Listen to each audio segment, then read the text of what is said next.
He thought he was doing everything right. Ate clean. Walked every morning. Took his blood pressure meds. Stayed out of trouble. But there was one thing he'd quietly stopped doing. Didn't talk about it. Didn't miss it. He just figured, I'm past all that now. No one warned him what that decision could actually cost him. Not in the obvious way. Not in the way the younger folks obsess over. But in ways that crept in slowly. A little more pressure in the bladder. A little less sleep. A drop in mood he couldn't explain. And a quiet decline in parts of himself he once felt proud of, but now couldn't seem to feel at all. Then one day, during a routine visit, his urologist said the words that stuck with him for months: "You're not too old to need release. You're too wise to ignore what it protects." See, what if we've misunderstood this entire conversation? What if self-pleasure in old age isn't just about indulgence, but maintenance? Not about lust, but longevity. What if something you thought was no longer appropriate was quietly keeping your prostate healthier, your hormones steadier, your sleep deeper, your bladder more cooperative, and your confidence intact? Now I know, it's not easy to talk about this stuff. Especially not in your 60s, 70s, or beyond. But silence doesn't protect you. It just keeps the consequences hidden until it's too late to reverse them. That's why today, we're diving into something your doctor might not have told you. What actually happens, physically, emotionally, and functionally, when elderly men stop masturbating entirely. This isn't about shame. This is about truth. And it's time someone said it out loud. By the end of this video, you're going to understand 5 key changes that can happen in your body if you stop this one personal, private practice. You'll hear the science behind it. The misconceptions. The real advice urologists give men your age behind closed doors. And maybe, just maybe, it'll shift the way you see yourself again. If you're watching this with an open heart, and you're ready to learn what aging men aren't being told, go ahead and comment, "Still curious," down below. Let me know you're here. Let me know you're listening. And if you're someone who believes aging should be honest, not awkward, tap that subscribe button. This is ElderTalks Daily, and we're not afraid to say what matters. Let's get into it. Let's start with something most men won't realize. Until it starts waking them up at 2 a.m. every night. That's what was happening to Mr. Benson. 75, retired teacher, proud grandfather. He'd never had major health problems before. But lately, he was making 5, 6 trips to the bathroom between dinner and dawn. At first, he just chalked it up to age. It's just part of getting older, he told himself. But deep down, it bothered him, more than he'd admit. The urgency. The trickling stream. The feeling that he still had more to go, even after he'd finished. Eventually, he brought it up during a routine checkup. And that's when his urologist said something he hadn't expected. "It's not just your bladder, Mr. Benson. It's your prostate. And part of the problem is stagnation." See, here's what most people forget: the prostate doesn't just sit there like a useless organ past a certain age. It has a job. A real, active, ongoing job. It produces seminal fluid. The very foundation of ejaculation. And when it doesn't get to release that fluid once in a while, it doesn't just disappear. It builds up. Slowly, quietly, and over time, that buildup can create internal pressure. That pressure, it can lead to swelling. Swelling that puts pressure on the urethra, blocks the bladder from emptying properly, and increases that constant urge to go, even when there's barely anything there. It's called benign prostatic hyperplasia, or BPH. A very common condition in older men. But what many don't know is that one of the small ways to help prevent or slow it is by simply keeping the system active. Now let's be clear, this doesn't mean being sexually active like you're 25 again. It doesn't mean chasing intimacy you're not interested in. It just means understanding your body doesn't retire when you do. Too many older men think, I'm past all that. I don't need to do that anymore. But biology doesn't work on pride. It works on flow, on movement, on function. When the system gets used, it stays healthier. When it gets ignored, it slows down, and sometimes, it clogs up. So whether it's once a week, once a month, or whatever feels natural, just know that occasional release can actually support your prostate health. It keeps things circulating. It helps reduce inflammation. And most importantly, it may prevent that creeping discomfort that so many men accept without question. But the prostate's only one piece of the puzzle. Let's talk about something even more misunderstood, your bladder. And why your ability to hold, sense, and respond to urges might be silently weakening without you even knowing it. Ever wonder why some older men suddenly start having accidents, even though they never had a weak bladder before? It doesn't happen all at once. First, it's a late-night rush to the bathroom. Then, a few close calls during the day. Eventually, it becomes hesitation before leaving the house, just in case. Mr. Leon, 78, was proud of his independence. But recently, he'd started carrying an extra change of clothes in his car. He never told anyone. Not even his wife. Just quietly adjusted to this new normal he didn't ask for. What shocked him wasn't the leaks, it was the timing. He wasn't getting the warning signals until it was almost too late. So, his doctor ran some tests. No major bladder infection. No neurological disease. But his urologist offered a perspective Mr. Leon had never considered. It's not just about muscle strength, he said. It's about stimulation. About keeping the reflexes sharp.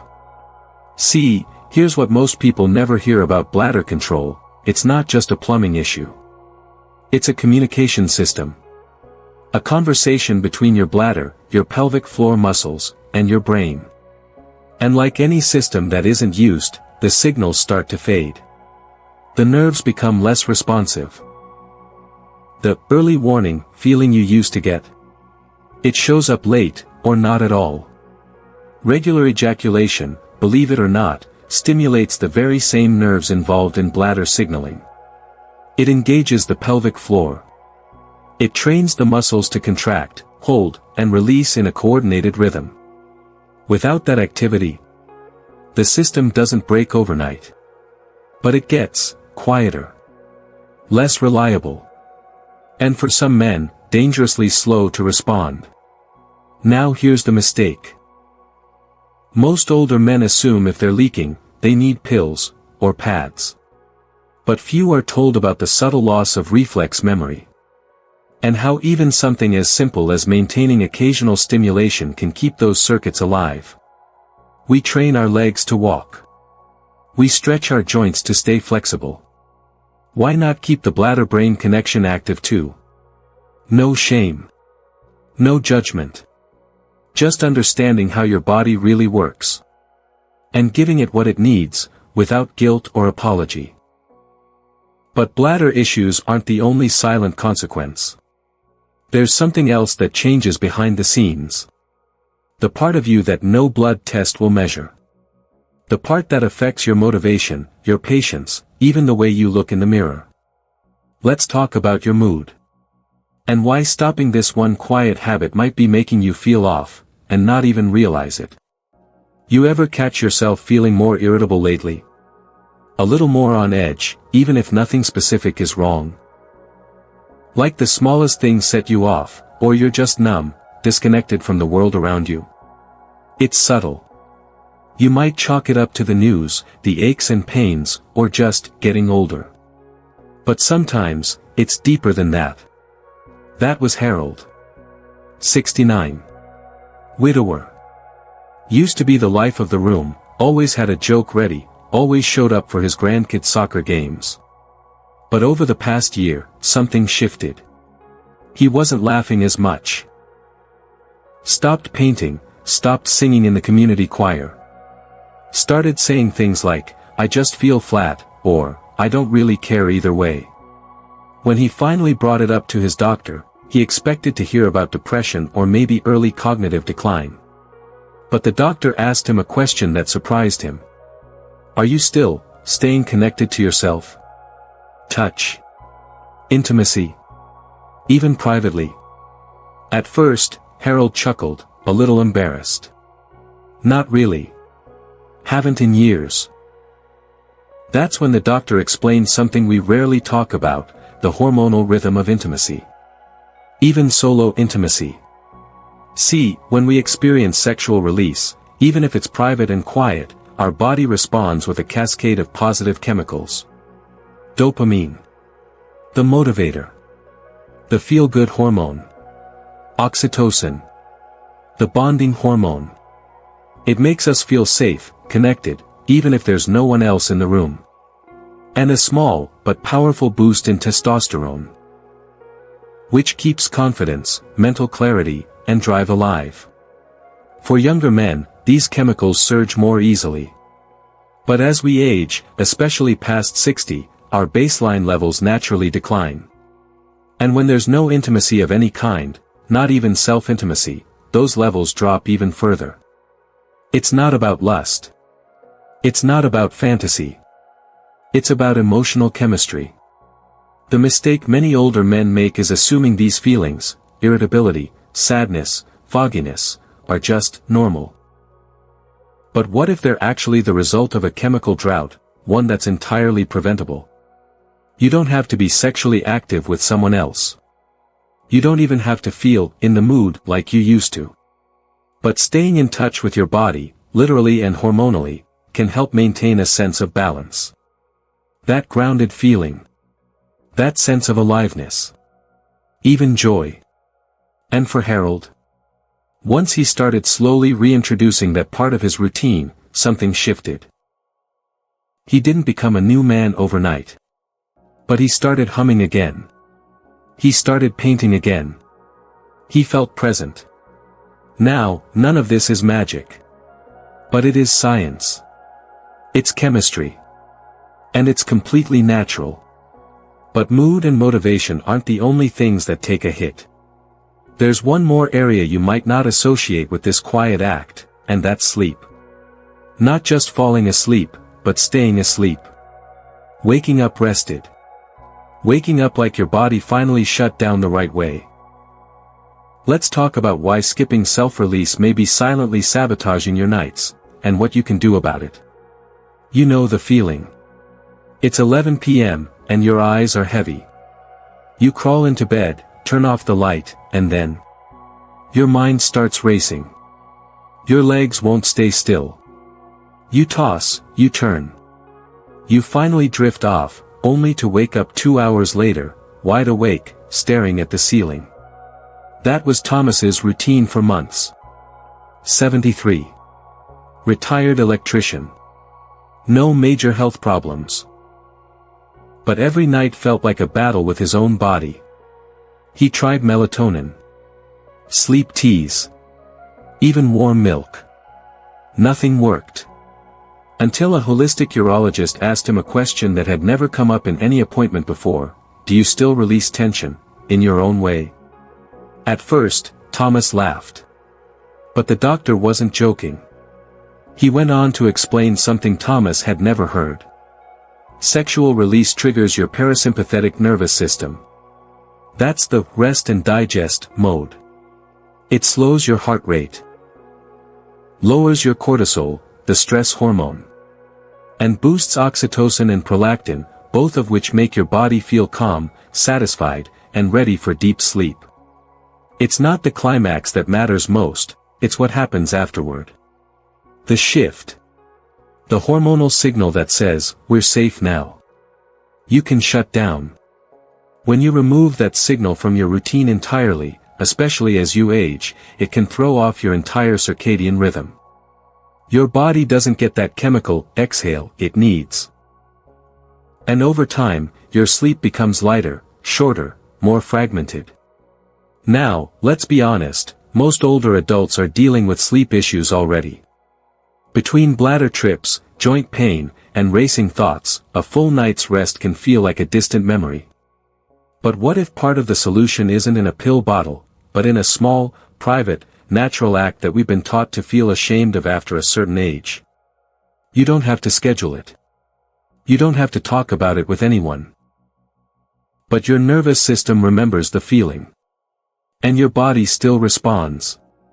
Even if desire has changed, the biology hasn't. Thomas started small, no pressure, no expectation. Just curiosity. And after a few weeks, something changed. He wasn't just falling asleep faster. He was staying asleep longer. Waking up less groggy. And most importantly, he felt like he had some control again. Because here's the truth most men aren't told, even in your 70s, 80s, or beyond. You still deserve rest. Real rest.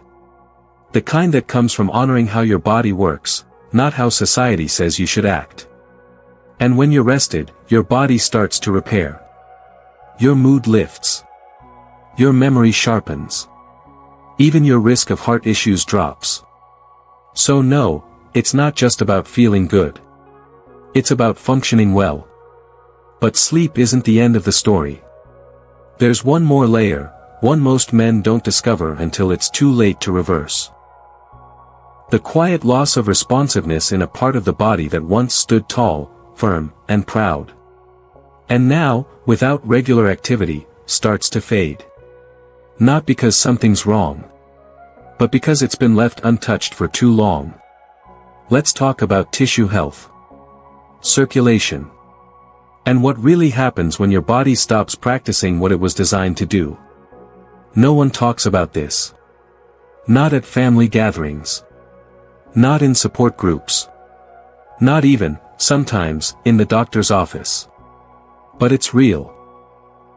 And it catches too many men off guard. You go years without any sexual activity, no intimacy, no stimulation, not even on your own. Then one day, a spark comes back. Maybe you meet someone new. Maybe you just want to feel connected to yourself again. But when you try, nothing happens. It's not just a matter of performance. It's not a confidence issue. It's something physical. That's what Mr. Jacob, 81, faced. A quiet man, proud Navy vet, widowed for over a decade. He'd made peace with his solitude. But then he met someone. Someone kind, warm, and open. For the first time in years, he felt something stir. They held hands. Talked late into the night. One evening, they shared a kiss. And when it came time for more, his body didn't respond. Not even a little. He felt ashamed. Broken. Like the most intimate part of himself had been locked away and thrown out with time. But his doctor gave him something more valuable than pills. He gave him understanding. You're not broken, he said. You're unpracticed. You see, the penis, like any other part of the body, is made of living tissue. Tissue that needs oxygen, blood flow, and elasticity to stay functional. And when it doesn't get used regularly, even without full erections, those tissues can begin to atrophy. Yes, atrophy. The blood vessels narrow. The spongy tissue becomes less responsive. The elasticity fades, like an old rubber band left in a drawer too long. This isn't about sex. It's about circulation. About keeping blood flowing where it needs to go. Regular erections, even those that aren't sexually driven, help maintain that flow. They oxygenate the tissues. Stretch the fibers. Keep everything flexible and functioning. And here's the part most men don't know, you don't need arousal to train your body. You just need activity. Even something as gentle as warm compresses, pelvic massage, or self-touch can keep the system from going dark. It's not about performance. It's about prevention. It's not about being ready for intimacy. It's about being able to respond, if and when you want to. When Jacob began simple routines, warming the area, gentle stimulation, low-pressure exercises, he noticed subtle changes. Not full function, but sensation. Responsiveness. Hope. He realized something powerful, he hadn't lost it. He'd just stopped listening to it. And it only took a little attention for his body to begin speaking again. So if you've gone years without any physical connection to yourself, if you've accepted silence as the new normal, just know, your body might be waiting for you to say hello again. Because the longer it goes unused, the harder it becomes to come back. But it's never too late to try. To reconnect. To restore what time and silence tried to take. Now that we've walked through the physical, emotional, and hormonal consequences, let's bring this all together. Because the most important part of this conversation isn't the science, it's the heart behind it. The emotional cost of pretending this part of life no longer matters. Let's talk about the impact this silence has on dignity, confidence, and what it truly means to age with wholeness. You can feel it even if you don't say it out loud. That shrinking sense of self. Like pieces of you are slowly being packed away, and no one seems to notice. Not because you're sick. Not because you're failing. But because the world assumes that once you reach a certain age, certain parts of you just fade. Desire. Touch. That private sense of being alive in your own body. And the more you accept the silence, the heavier it feels. You start moving slower. Speaking less. Laughing less. And something about your posture, your eyes, your presence, changes. It's not just aging. It's the weight of disconnection. See, when we lose touch with that inner rhythm, our own breath, our pulse, our sensuality, we lose something deeper than muscle tone or hormone levels. We lose ourselves. The part of us that still wants to feel, not just think. The part that longs to be in the moment, not just remember it. But here's the truth most men never hear: aging doesn't mean disappearing. It doesn't mean surrendering your intimacy, your pride, or your sensitivity. It means changing, yes. But not giving up. You still deserve to feel good in your skin. To wake up feeling whole. To look in the mirror and see not just a man who's survived, but one who's still here. Reconnecting with your body, in your own time and in your own way, is not shameful. It's sacred. And in old age, it's not indulgent, it's medicine. It tells your brain, I'm still here. It tells your heart, I still matter. And it tells your soul, I haven't abandoned you. Mr. Benson's nightly urgency. Mr. Leon's bladder hesitations. Harold's missing joy. Thomas's restless nights. Jacob's quiet grief. They all thought it was just aging. But what they were really experiencing was a slow loss of connection. To their bodies. To their needs. To their identity. And when they began to turn back, just a little bit, just a little time, they didn't become young again. But they did become themselves again. So if any part of this hit home, I want you to remember, you are not broken. You are not too late. And you are not alone. You still deserve the dignity of a full, responsive, caring relationship. With your own body. Not because it's sexual. But because it's human. And if you felt confused, conflicted, or even ashamed about this topic, you're not the only one. That's why this conversation matters. Because aging should never be about shutting doors, it should be about walking through new ones with grace, courage, and honesty. Now, before we go, let's quickly recap what we covered. Because every point in this story is a piece of the bigger picture. And knowing them might help you care for yourself, or someone you love, in a whole new way. So let's bring it all together, not to overwhelm you, but to remind you of just how much your body still speaks, even when the world tells you it's gone quiet. We started with the prostate. That small gland most men ignore until it starts causing problems. When you stop releasing, fluid can build up. Over time, that can contribute to swelling, pressure, and those late-night bathroom trips you thought were just part of aging. But they're not inevitable. Sometimes, they're preventable. Then we talked about the bladder. And how reflexes can dull if they're not used. Not just muscle weakness, but real, neurological silence. A loss of timing. Of communication. That leads to accidents, embarrassment, and a quiet retreat from public life. But it doesn't have to. We moved into something even more hidden, mood. How dopamine, oxytocin, and testosterone are still part of your body's orchestra. And when that orchestra isn't playing anymore, life feels duller. Not sad, exactly, but numb. Disconnected. Even the little joys don't land the way they used to. And no one thinks to ask, when was the last time your body felt good just to be in? From there, we touched on sleep. Because without that final release of tension, your nervous system stays alert. Cortisol lingers. Your mind races. And the kind of deep, healing sleep your heart and brain need, slips away. But with just a little private ritual, that could change. And finally, we came to tissue health. The blood flow.